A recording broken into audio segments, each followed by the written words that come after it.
தகவல் தொடர்பு நிறுவனங்கள் வழங்கும் இணைய சேவையின் வேகம் தொடர்பான தகவல்களை ஊக்லா என்ற நிறுவனத்தின் செயலி தவறாக தெரிவித்து வந்த தகவல் தற்போது வெளியாகியுள்ளது. இன்றைய தலைமுறை தகவல் தொழில்நுட்ப தலைமுறையாக மாறிவரும் நிலையில் இணையதள சேவையை அளிக்கும் நிறுவனங்கள் தங்கள் வாடிக்கையாளர்களுக்கு அதிவேக இணைய சேவையை அளிப்பதாக கூறிக்கொள்கின்றன. ஆனால் அந்த வாக்குறுதிகளின் உண்மை தன்மை மீது பல்வேறு ஐயங்கள் எழுப்பப்பட்டன. இந்த நிலையில் இணைய வேகத்தை கணக்கிடும் ஊக்லா என்ற செயலியில் குறைபாடு இருப்பதும் அது தொடர்ந்து தவறான தகவல்களை வாடிக்கையாளர்களுக்கு தெரிவித்து வந்ததும் ஊர்ஜிதமாகியுள்ளது. ஊக்லா என்ற சர்வதேச டேட்டா ஆய்வு அப்ளிகேஷன் நிறுவனம் வாடிக்கையாளர்களை ஏமாற்றியதாக எழுந்த புகாரை அடுத்து அந்த நிறுவனத்திற்கு நோட்டீஸ் அனுப்பப்பட்டுள்ளது.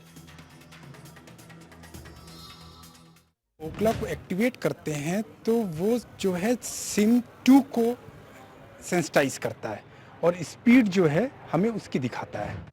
தகவல் பரிமாற்றத்தில் கடும் போட்டி நிலவும் இந்த சூழலில் தங்கள் நிறுவனமே அதிவேக இணைய சேவைகளை வழங்கி வருவதாக விளம்பரப்படுத்தப்படுகின்றன.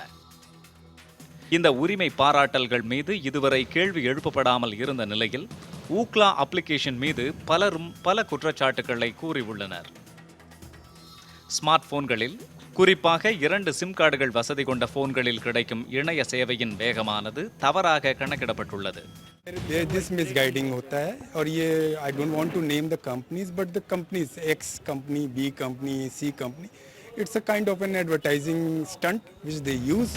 இணையதள சேவைகளை பெறும் வாடிக்கையாளர்கள் எந்த விதத்திலும் ஏமாற்றப்படாமல் வாக்குறுதி அளிக்கப்பட்ட சேவையை கிடைக்கச் செய்ய வேண்டும் என்று ரிலையன்ஸ் ஜியோ நிறுவனம் கூறியுள்ளது.